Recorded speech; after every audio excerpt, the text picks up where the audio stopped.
Magandang gabi, Philippines. And nandito na naman po kami ngayong araw. And syempre, sama ko yung aking lifetime partner dito sa ating ginagawa. Kumusta po kayo? Maraming developments ngayong araw na to. And of course, for the whole week even, di ba? So, but before I start anything else, gusto ko lang bumati ka naman. Hello! Magandang gabi po sa inyo dyan sa Pilipinas, and of course still very good morning dito sa mga kasamahan namin sa Amerika. Okay. Maraming tayong pag-uusapan, but of course, pinangako ko last week na ang topic natin ngayon will be focusing on gut health. And ano ba yung gut, 'di ba? Baka mukha kasing sounding similar sa sugat or ano ba yung mga gut natin dyan. But gut is basically our gastrointestinal system or yung dinadaanan po ng ating pagkain mula bibig hanggang sa mailabas po natin yung dumi. So we're talking about gastrointestinal system or the GI or the GIT. Okay. Sige. So, alam ko, sinasabi ni Mayo yung pag-uusapan namin. Kausap ko nga siya, sabi niya, etong pag-uusapan natin. Sabi ko, Mayo, ang hirap naman maging healthy. Kasi, reality po kasi, sa ating henerasyon, yung mga pagkain kinakain natin sa bawat araw-araw, masabi ko na hindi na talaga masustansya kasi within a day, posible talaga na meron tayong kinakain na hindi na ayon na para sa kalusugan natin. So marami tayong mga processed food. Sabihin mo pa, Pilipino, no? Almusal pa lang. May tocino, may longganisa, may sausage, or sa Amerika may bacon. So parang lahat na lang ng unhealthy food are there in our na masasarap na sabihin kong kinakain. Ay, paborito pati na asawa ko almusal. So, parang all these are all unhealthy food and processed foods na kinakain natin. Kahit bagay yung mga matatamis na pagkain, masarap eh. So, but those are realities na nilalagay natin sa katawan natin na hindi talaga nakakatulong sa gut natin or even hindi lang sa hindi lang sa gut natin but even in our overall health, sa brain function natin and everything. Kasi masasabi natin yung healthy food, yung being unhealthy sa mga kinakain natin affects overall sa function ng ating katawan. Tama yung sinabi mo, no? Ang hirap mag-maintain lalo na ngayon, especially yung naninibago yung lifestyle. Diba? Kasi dati labas dito or palagi tayong nasa labas, especially sa Philippines na medyo mainit na ang panahon. Normally very much mobile yung mga tao. Punta sa beach, magti-trekking sa mountains, at marami pang iba. And there are, even sa Baba Valley, yung mga regular activities, yung mga Santa Cruzan, yung mga palaro, paliga. All of these things are supposed to be happening right now. Kasi April na eh. Malapit na yung May. And, but because of the pandemic, na-limit po yung ating mga activities. And confined lang sa bahay. Diba? Confined lang sa bahay. That's why it's very, ang tawag dito, magandang opportunity na makita natin yung ating mga sarili. Not just to study about gut health, but ano ba yung mga kinakain natin ngayon? Especially among Filipinos, very heavy on carbs, diba? Kanin sa umaga, kanin sa gabi, kanin sa tanghali, and in between, ang snacks natin ay suman. Tapos mahilig tayo sa mga longganisa na ganyan. Although yung nanay ko noon, naalala ko, homemade. Yeah. Iba pa rin kasi yung homemade kasi walang mga preservative. Asin lang, suka, paminta. And that's basically it. Diba? Although minsan hinahaluan pa ng iba pa mga pakulay. But generally, yun yung mga homemade longganisa. Other than that, yung mga preserved, lalo na ngayon, grabe, nakikita ko sa, of course, sa news, no? Yung mga sardinas left and right, yung Lahat ng dilata. noodles, di ba? Kasi those are easily distributable types of relief goods. Yung mga kababayan nating talagang walang option, di ba? Walang option na kumain ng vegetable. Wala, napupunta doon eh. Di ba? So, medyo tough yung ating options dito when it comes to that. Kasi nga yung ganong klaseng situation. That's true. So, yun. So napag-usapan natin, yan. Kaya, so, yung topic natin for today, we will be discussing ano nga ba yung, paano natin madidetoxify yung body natin and even cleanse. So, uso sa, nabanggit na ni Mayo, no? Kasi yung toxin sa body natin, first, sabi natin sa pagkain na nakukuha natin. Pangalawa, nabanggit ni Mayo, no? Dahil yung exposure natin, marami tayong exposure, ano? Kung sa Metro Manila, sabihin mo, grabe ang pollution. Those are all toxins, ano? Yung air pollution. O sabihin mo yung mga chemicals na ginagamit natin sa bahay, panglinis, those are all toxins. Or even mga beauty products na it has all the chemicals na na-absorb ng katawan natin. So, toxins not just what we eat, sa skin na ina-apply natin, or even yung inaamoy natin. So, all these things are affecting our health. Yeah. Well, lahat ng ginagawa, basically, lahat ng ginagawa natin, especially those that are applied on the skin, things that we inhale, and things that we put in our stomach, diba? These things are really very important na maintindihan natin kung ano yung quality or ano yung toxic properties, diba? Kasi pagka hindi natin pinapakialaman yon, anything goes, diba? So makikita mo na wala lang, basta you just go through the whole parang exercise of daily living. Tapos kain ka dito, basta ang importante lang, karamihan basta mabusog, Yeah, diba? I know. And that's a very dangerous area na tawag dito, na pasukin.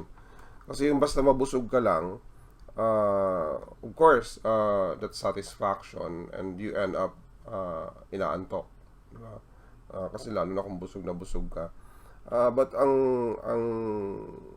ultimately, at the end of the day, ang ano doon is, ano yung benefits ng katawan natin in order for us to be healthy. Kasi ang pinag-uusapan natin dito, health, di ba? May mga tao na over the many years, kain lang ng kain, basta ano lang, basta mabusog nga. And then they eventually ended up with kidney failure or liver failure. All of those things na hindi na nagiging maayos ang functioning ng katawan.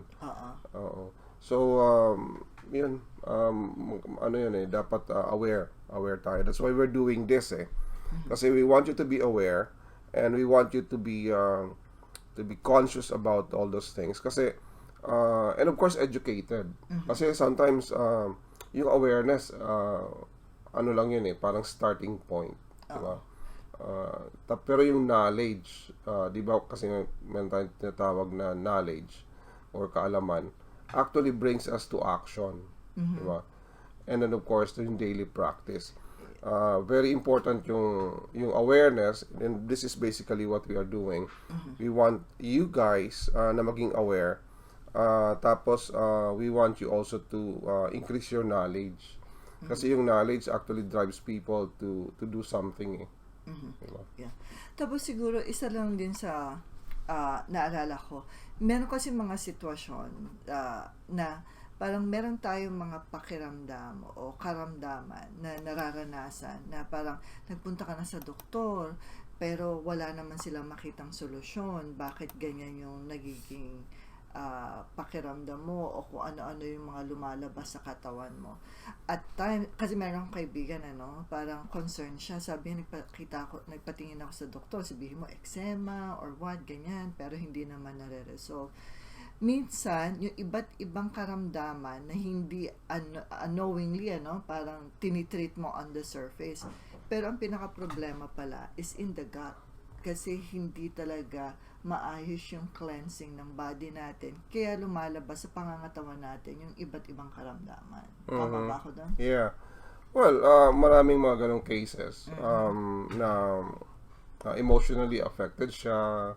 Tapos, yung kanyang mga skin, kung anong lumalabas. Tapos yung diet niya, meron siyang leaning towards something. And if you put on parang a significant amount of time doon sa tao na yan at kausapin mo yung kanyang lifestyle, eventually you will end up doon sa kinakain niya di ba? Or yung iniinom niya. Kasi nga, these are things na everything starts from the gut. Sabi nga ng mga researchers or even mga experts in the field, if you read about gut health or yung healthy gastrointestinal system, you will see even researchers, they will always tend or gravitate towards eating, diba? Ano yung kinakain, ano yung iniinom mo, diba? Or ano yung na-inhale mo, because these are basically what our body needs. And ano nga yan, diba? Parang sa computer, garbage in, garbage out. If you eat garbage or junks, your body will also be functioning like a garbage collector, diba? Or parang truck siya na tinatambakan mo ng basura. Kung basura ang nilalagay mo, what do you expect? Diba? So, very important yung ganong klaseng yung framing, diba? Yung pag-iisip natin na what do you eat? Sabi nga may mga nabasa, what you eat is who you are. Diba? Kasi it defines, well, it doesn't necessarily define your persona, yung pagiging tao mo, but it defines your health. Diba? It defines your health. Yeah. So siguro, unahin ko na lang, so probably I can share ano yung karaniwang ginagawa. Ikaw ba? Ano ba ang ginagawa mo? Karaniwan. Parang hindi ko alam. Alam na, so. First thing in the morning, I usually, pagkagising ko sa umaga, talagang I drink water. And talagang umiinom ako together with lemon. Okay. Bakit mahalaga ang pag-inom ng maraming tubig? Okay. Kasi ang tubig, ito yung way to cleanse our body. And with the use of lemon essential oil, or sabihin mo tangerine, these citrus oils, or even grapefruit, these are oils that would help para patuloy na ma-cleanse yung ating kidneys, or even magkaroon ng cleansing inside our body. Ang sabi nga, pagka umiinom ka ng maraming tubig, syempre, iihi ka. And the toxins in our body comes out sa pag-ihi natin. Ang cleansing, lumalabas yung dumi sa katawan natin, kaya nga tinawag na dumi. Ihi, yung pagtae, yan, yung dumi, dyan lumalabas. Yung pawis, all of these are toxins in our body na kapag nilabas natin through that form, helps our body na malinis. Well, number one na cleanser ng katawan natin is water. And you can get, your day na dumaan na walang tubig. That's why, ilang percent ba ang katawan natin? I think 2/3 eh. 2/3, yeah. Almost 80-70 something. Yeah, 2/3 of our body is water. And you can just imagine, parang pag hindi ka uminom, sabi nga, you can fast for 40 days without eating solid food. Kagaya ng ginawa ni Christ. Pero you cannot go ahead with your life na walang water. And that basically kills you kasi hydrating our bodies is number one when it comes to gut health. Very important po yun. You really have to drink. Para yung mga prescribed or mga ideal number is 2 liters 2 liters a day. Or 8 glasses of water. Or 8 glasses of the 8 ounces. 8 ounces ba o 4? 8 ounces. Okay. So yung regular na baso, like this. Ito parang malaki pero if you measure ounces, yeah. if you measure the content, 8 ounces ang laman nito. So 8 of this, diba? 8 of this. And very important yun kasi that is like helping the whole body systems, including the gastrointestinal system, cleanse and process and absorb nutrients sa katawan. So that's really number one. Ano pa yung mga secrets? Yeah. Kasi nabanggit kasi ni Mayo yun, ano? Kasi before, aminin ko, hindi madaling uminom ng tubig, especially at the start of the day. Ano siya, it takes practice. Kaya ko ito binabanggit sa inyo kasi ano yan kumbaga ako mismo naranasan ko, parang sabi ko, paano pa ako iinom ng tubig first thing in the morning? Una, konti lang, usually 1/4, 1/2, until I was able to take 1 whole glass of water at the start of the day. Hanggang sa nasana yung katawan mo na parang umaga pa lang bago ako makaalis ng bahay, nakainom na ako ng 3 baso ng tubig at the start of the day. So yeah, 1 liter. Yeah. Basically 1 liter na nainom mo na to start your day. To start my day. So ako ganun din I normally take pagising ko pa lang isang bote na agad kasi some prescribed medications iniinom ko na kaagad pagising ko. And at the end of during breakfast time, umiinom pa ako. So I end up consuming at least 1 liter sa breakfast time pa lang, in span ng 2 hours. Na ano ko na yun, nainom ko na. Tapos, isa sa ginagawa ko tuwing umaga is, even before I eat my meal, is I eat fruits. Okay? Yeah, there are some nutritionists. Actually, magandang practice din ito na yung fruit is supposed to be eaten. Maliban siguro kung mga acidic yung nature ng tiyan mo, before even taking other foods. Diba? Why? Ano yung rationale? Usually kasi, diba, karaniwan ng fruits are fiber. Okay?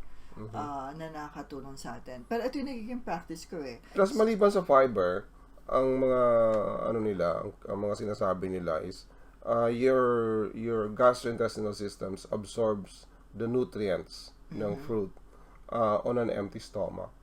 Diba? Okay. So, it's better absorbed. Hindi siya nakikipag-compete doon sa mga kape or your regular breakfast.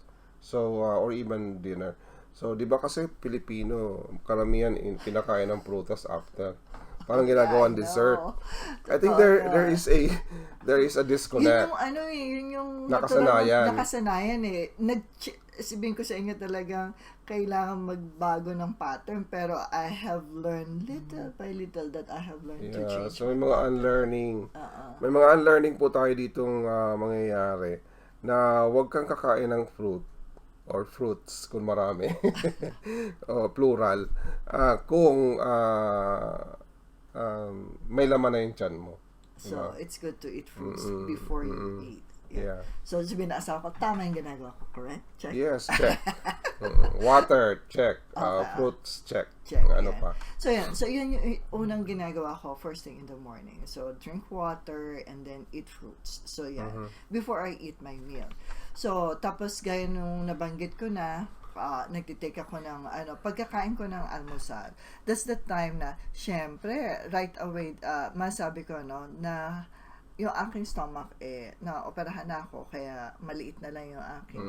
Hindi na 25 feet. Hindi na 25 feet. Kasi ang normal na haba ng tiyan is 25. At tiyan, yung intestines is 25. Okay. 25 feet. So, yan.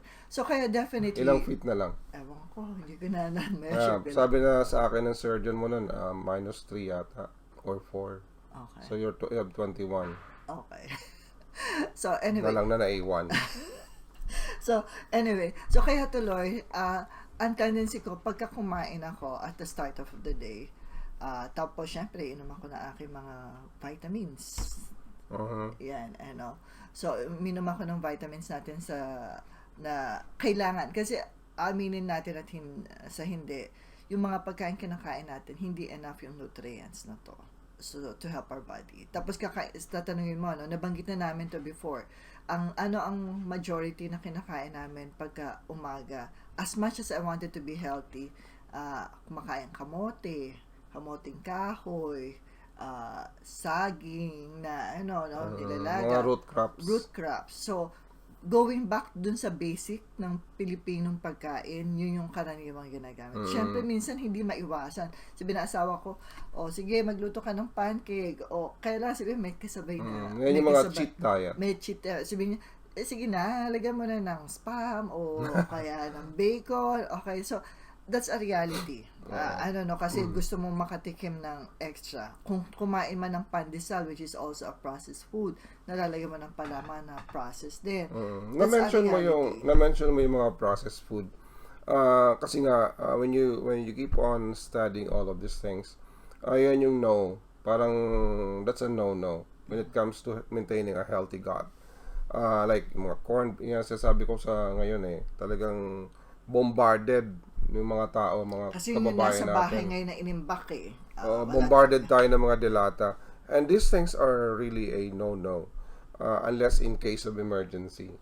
Kaya kaming mag-asawa, although sinasabi namin ito, yung delata, ginagamit lang namin yan in case of emergency. In case of emergency. Pero under normal situation, bibili ka pa rin dapat ng yung regular food. Diba? Yung gulay, yung niluluto mo. Because these are whole food. Diba? These are whole food. These are unprocessed food na easily absorbed ng katawan natin. Otherwise, if you depend on processed food, like yung mga white bread, diba? Tapos yung mga canned goods, bread, yung mga preserved meats, diba? Yung mga tocino, longganisa, tapa, masarap, sanay. Yeah, of course, yung dila natin, di ba? Kaya, mahirap lalo kung sanay ka mag-fast food, di ba? Sa Metro Manila or even sa mga major cities of Philippines ngayon. Ang dami na rin mga fast food ngayon, mga Jollibee na yan, McDo, Kentucky. These are really dangerous things to start with. And these are harmful. Hindi ito nakakatulong sa ating health. And if you think about long-term survival, diba? Yung ating functioning ng ating mga organs, yung ating liver, yung ating kidney, even the heart, everything, even yung mental function is something na impaired and mahirap. No? Okay. And we really have to make a decision at the table. Okay. Diba? Yeah. At the table. So, yun. So, okay. So, balik ako doon sa ginagawa ko, yung routine ko, no? So, I use, sabi ko, yung mga multivitamins na, or provided ng doTERRA. Bakit ito? Alam ko hindi pa available sa Philippines, yung mga multivitamins that I take. Kasi nga, whether you like it or not, as we grow older, hindi na enough yung nutrients na kailangan ng pangangatawan natin to sustain each one of us. Maraming stressors, kinakain ng pangangatawan na yung tamang metabolism ng katawan natin ng mga nutrients hindi na talaga enough, so we need kumbaga additional, and that's why we use supplements to help us. And yung sa doTERRA supplements na available, these are all food grade.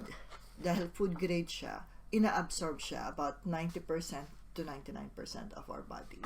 Except, syempre, yung mga nabibili natin na mga synthetic na multivitamins over the counter, dahil may mga synthetic component to, syempre, 30% lang nun ang na-absorb. Kaya, highly recommended namin yung supplements na pinaprovide ng doTERRA. And what else do I include with that? Ako, araw-araw, nagtitake ako ng Terrazyme together with my supplement. Bakit Terrazyme? Kasi it has an enzyme na naglilinis yung mga pantunaw. Sabi ko sa inyo, di ba, nagkaroon na ako ng operation sa intestines ko. So, madali akong hindi matunawan so, ang nakakatulong sa akin, itong Terrazyme, kasi may mga enzyme siya that takes off all the nutrients para ma-absorb ng katawan ko, tapos malinis din. So, this is what I use. So, kaya minsan yung mga, sabihin mo, kung makikita mo yung lining ng iyong intestines, tapos may mga natitira-tirang pagkain, ang enzymes ng Terrazyme, yan ang naglilinis dun sa portion na yan.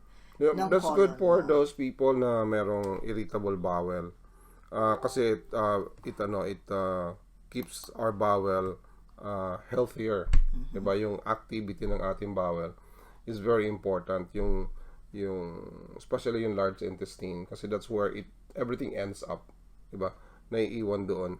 And if our body cannot excrete, diba? Or nahihirapan dumumi, ang hirap kaya nun. Diba? Kaya ito, pagka-take ko nito, after a few minutes, yan, nasa banyo na ako. So, another excretion na naman ng waste. So, nasubukan nyo na bang hindi makadumi more than 3 days? Diba? Well, normally kasi, dapat at a maximum, dumudumi ka every 3 days. Okay. Diba? Pero dapat daily diba? Daily. And that helps you. Diba? Alam ko, ikaw naman. Ako hindi ako masyado dyan sa Terrazyme Yeah. I tried it once, I think, or a couple of times. Pero hindi ako talaga palagay. Kasi ako nga regular akong dumudumi. Yeah. And I use the digestive so which one do you use? I know you use... I use PBSS. Sige, explain mo. Ito pong PBSS is actually a science that has been continuously being discovered. Actually, it's an evolving thing. Ito naman yung gut flora, yung tinatawag natin. Or probiotics. Kasi nga, meron tayong tinatawag na normal gastrointestinal flora or bacteria. Di ba? Yung tiyan kasi natin punong-puno yan ng bacteria diba?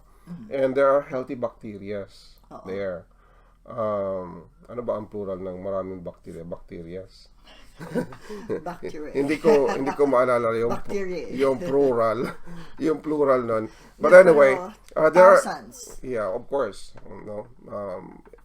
Millions, I think. And millions hanggang sa colon area na. Okay. There are healthy bacteria na nandyan sa ating mga tiyan. And these are needed, diba? Kinakailangan ito to absorb the nutrients. And it has a balancing effect. If you study all of these things, and if you read about probiotics and how it helps, kinakailangan yan at a normal population, diba? Normal count. But because we are eating a lot of things na toxic, diba? Yung mga preserved meats nga, and all the junks, we take also yung mga alcoholic drinks, di ba? Mga matatamis, na gustong-gusto natin but hindi healthy. This basically creates an imbalance doon sa ating gut. Kaya di ba may mga tao na hyperacidic, meron tao nagde-develop ng GERD, meron mga taong nagkakaroon ng ulcer. Those are results, di ba? Yan yung mga results ng living a la vida loca, di ba? Yan yung wala kang pakialam sa kinakain mo. And when you eat, it's either it kills that bacteria or it maintains the normal population. Nagkakaroon pa nga doon ng leaky gut Well, the leaky gut is a more of a technical term na parang hindi na mag-function yung tiyan mo ng maayos. Parang napupunta na ng toxins sa circulation. So, kaya nga tawag ng leaky na kasi hindi na siya mag-function ng maayos. Parang tubo na imbis na mag-contain siya ng maraming tubig, meron na siya mga nagli-leak somewhere. Leak somewhere na napupunta na sa circulation. So, it doesn't absorb the right nutrients, so there is malnutrition. And there is a dysfunction, so you feel something different. So, now, ano yung ginagawa ng probiotics, especially itong ginawa ng doTERRA? It maintains that normal population. Ako kasi, personally, marami na akong experience on GERD. I've been treating GERD together with my GI doctors na walang naging significant results. Okay. Inom ako ng Nexium, I started with the Maalox, diba yung mga antacid before. Yung mga, tapos I transition to Santac, yung mga ranitidine. And then, nung mauso naman yung mga proton pump, napunta naman ako sa proton pump. But these are things na hindi nakatulong sa akin long term. Of course, during the time na umiinom ako, okay ako. Diba? But, ginagawa ko pa tong license para magkape ng unlimited, kumain ng mga mamantika, kumain ng mga matamis, kasi may gamot naman. Diba? Kasi, as a, sa medical profession, Rason parang, pamor. parang ginagawa natin itong license. Total, may gamot naman eh. Diba? Sige, buwelo ka lang. Diba? Buwelo ka lang. Iba, inom ng alak. Kasi may gamot naman. But the bad thing there is, if you take this as a license na i-abuse yung katawan mo, merong day of reckoning eh. Diba? Merong day of reckoning. Na ultimately, magrereklamo pa rin yung katawan mo eh. And these are dangerous zone na pasukin. And it will not be a healthy experience. That's true. Diba? Kaya umiinom ako nito once a day. Mula nang umiinom ako nito, kailan ba? Ang tagal na rin, ano? Years na rin. Siguro it took me about 6 weeks to about 2 months. And then I started experiencing na mas healthier na yung aking gut. Diba? So wala na akong hyperacidity. Umiinom pa rin naman po ako ng kape kasi mahilig nga ako sa kape. Pero nililimit ko lang sa kukonti. Actually, ikaw pa nga yung nakakaubos ng 2/3, diba? Not as Madalasan. much anymore. Kasi, alam mo naman, ang almusal, hindi ko kasi kayang matolerate na ang kape sa almusal. Usually sa afternoon na ako uminom ng kape just to wake me up in the afternoon. Pero karamihan, inaano ko na, hindi naman talaga ako uminom ng kape sa Pilipinas. It's a reality lang na nasa Amerika malamig ang panahon. Natuto ako uminom ng kape. But it affects my stomach. So, balik ako sa gatas. May mga taong sanay sa gatas, may mga tao naman na hindi pa rin makatolerate because of that lactose intolerance. There is even a study na yung mga lactose intolerance daw is not really a true lactose intolerance eh. Again, that's a manifestation of leaky gut, no? But of course, there is another side of the story na totoo yung lactose intolerance, and there's an enzyme that is not there, kaya hindi na pa-process, kaya pag uminom ka ng gatas, dumudumi ka or nagda-diarrhea. So, anyway, marami na tayong na-share sa kanila, no? And we can be very technical in our discussion. Hindi ko alam kung ano yung mga tanong ninyo. So, I encourage you to ask questions. Meron ba tayong mga questions? Sabi dito, mga signal issue. Mahina. Alam mo naman sa Pilipinas, ang signal ng kanilang communication. Yeah, if you have questions, we still have about 10 minutes. Okay. Feel free na, Magtanong. mag-post Okay. if you have questions there. Sige. And while we are talking here, nababasa po naman po namin yung mga questions ninyo, nagpa-pop up dito sa screen. So isa pa sa nagagamit namin na oil to help us with the cleansing is the sendocrine. So alam ko ikaw yung mas familiar with how sendocrine works. Ang sendocrine po, babasahin ko it has a content. Meron siyang rosemary, meron siyang marami tong oils eh. May kasama siyang tangerine, may kasamang ano pa yung mga tangerine, rosemary, geranium, juniper berry. Okay? Sabi nila yung geranium daw, it's good to help out sa colon. So, kaya kasama yung oil dito. And yung, sabi ko Ano ba yun sa geranium? Geraniol. Geraniol. Geraniol. Okay. Kasi there has been a lot of, studies na ginawa dito sa component na to ng essential oil na yan. Geraniol. Parang alcohol. Diba? So, basahin ko lang po. Kasi merong yung geranium tapos yung rose. Diba?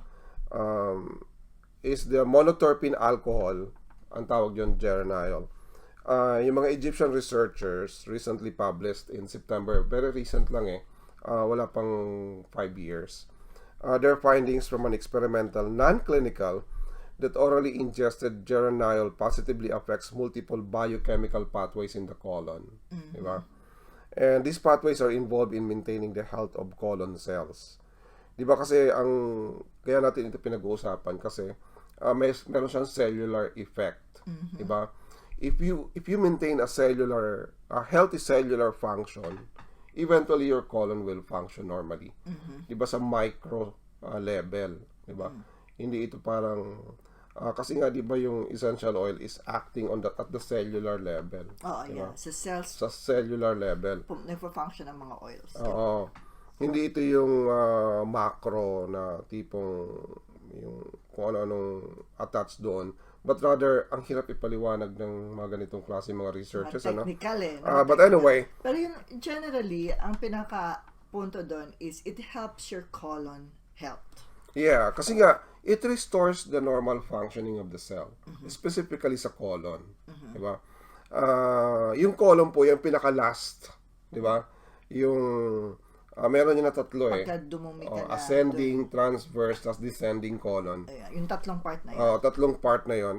Doon siya nagpo-focus. Diba? Doon siya nagpo-focus. And maintains the normal cell health or yung health ng colonic cells. Kaya kung hindi, yung iba, alam ko hindi pa available sa Philippines. Kaya mahalaga yung paggamit ng sandocrine every single, lalo na kung may mga problems sa liver, this was really good to help cleanse and may mga fatty liver and everything. May mga, ano ba, iba pa? And this is available in the Philippines. Available ang sandocrine, doTERRA, Philippines. Available na yan doon. Yeah, available na. Yeah. But there is also the capsule form kung hindi mo kayang matolerate yung oil. Ang suggestion nga nila, to use the sandocrine sa tubig mo, o kaya kung hindi mo matolerate, maglagay ka ng drop sa lemon and then take it. So that would be a good way to use the sandocrine oil, na i-drop mo sa honey and then take it. Or i-diffuse mo, even diffusing, it triggers dun nga sa brain mo, in terms of functioning sa pag-detoxify natin. Yeah. Well, meron ditong tanong, same claim ng Yakult. Well, there is a claim ng Yakult na it restores yung lactobacilli concentration. Kaso hindi ako masyado dun sa Yakult kasi ang dami rin sugar. Diba? Pero kahit anong sabihin mo, lahat ng lactobacilli has sugar content kasi dun sa pinanggagalingan niya. So, yeah, but then of course, if you take Yakult, there is added flavoring dun eh. So, kaya hindi ako masyado. Pero ikaw, mahilig ka dun, di ba? Dati. Yeah, hindi. Kasi nabasa ko to, sabi ko, nagwa-wonder ako bakit yung Yakult or even yung probiotics sa PBS is matamis. So, nag-question ako, bakit ganun yung content niya? And then when I read through, kasi yung pinanggalingan nung yung bacilli na yon is merong talagang sugar. So, ang tanong na lang is kung lalo pagka mga diabetic kasi well, sugar as it is, hindi naman talaga siya dangerous. Pero yung volume naman ang pinag-uusapan dito. Tsaka yung glycemic index. Oo. Diba? So, pero that's how it is. Kaya meron siyang taste na matamis. Okay, di ba kasi yung PBS Junior, may yung siya. powder, may tamis siya. Yeah. Pero ako kasi medyo hindi ako sold doon kasi nga yung tamis. Ako personally, as an hindi ako adult, masyado. yeah, but for the kids that you want to help. Kasi ang karaniwan po ng mga bata, kaya natin ina-encourage na mag-take ng probiotic yung mga kids. Alam niyo naman po yung bata, kung ano-anong sinusubo, kung ano-anong kinakain. Sabihin mo pa sa Pilipinas, ang daming street food.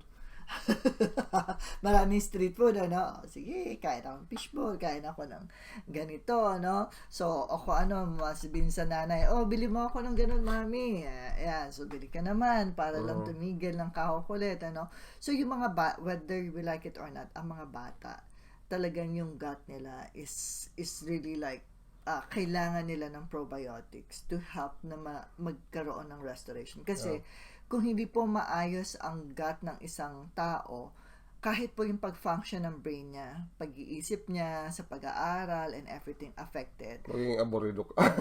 Hindi lang yun. Hindi lang aburido. Hindi lang sa bata yun. Pati sa matanda. Diba? Kung hindi rin maayos ang pagkain mo rin, ang tendency mo rin, nagiging aburido yung hindi yung bata, pati yung matanda.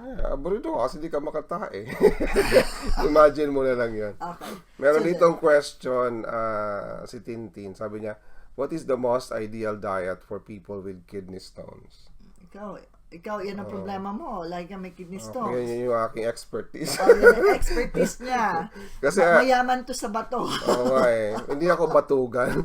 Pero, meron kasing tinatawag na certain pH. Di ba? And there has been a lot of studies on that. na pagka stone formers, Kidney stone former. stone former ka, nagre-reproduce ka o nagpo-produce ka ng bato ng stone sa kidney. Ano ding? Pwede ka maging Darna. Pwede ka maging Darna. Yung bato. No, I'm just joking. Karamihan ng mga yung blood ng mga ganong tao are acidic. Okay. Diba? Acidic in nature. Kasi ang stone can only be formed sa isang acidic environment. Diba? Okay. Now, ganun din sa infection. Diba yung mga taong mga prone sa infection? Diba? Madalas ganito, madalas ganyan. That's why pumasok dito yung alkaline water. Diba? Maraming claims yan na if you alkalinize your system, then magiging healthier ka and then you are not prone to infection. Which basically may connect if you think about it in the bigger picture scheme of things. Nagko-connect siya. Diba? Kaya pumatok yung alkaline water. Diba?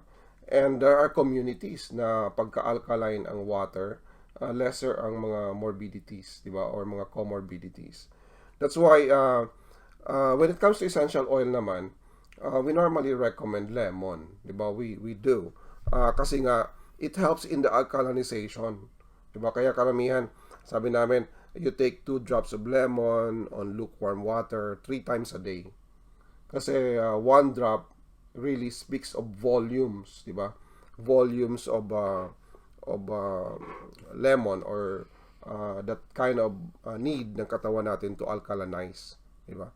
So I hope that that answered the question kasi yan ang madalas namin sinasabi. And there are studies actually I can send you that na when you think about that lemon, it improves the kidney function. Diba? Yung tinesting ko yan sa brother-in-law ko diba? Yun, alala mo noon. I think almost a year ago. She's already about 80 that time. Tapos slowly nagfi-fail na yung kidney niya, diba? And then when I did the lemon for I think about 3 months yata or 4 months or longer, nagulat na lang yung kanyang doktor kasi bumalik slowly na-restore yung kidney function. So this basically proves the theory ng study, diba? Okay. And then the other question here is how true daw yung death starts in the colon?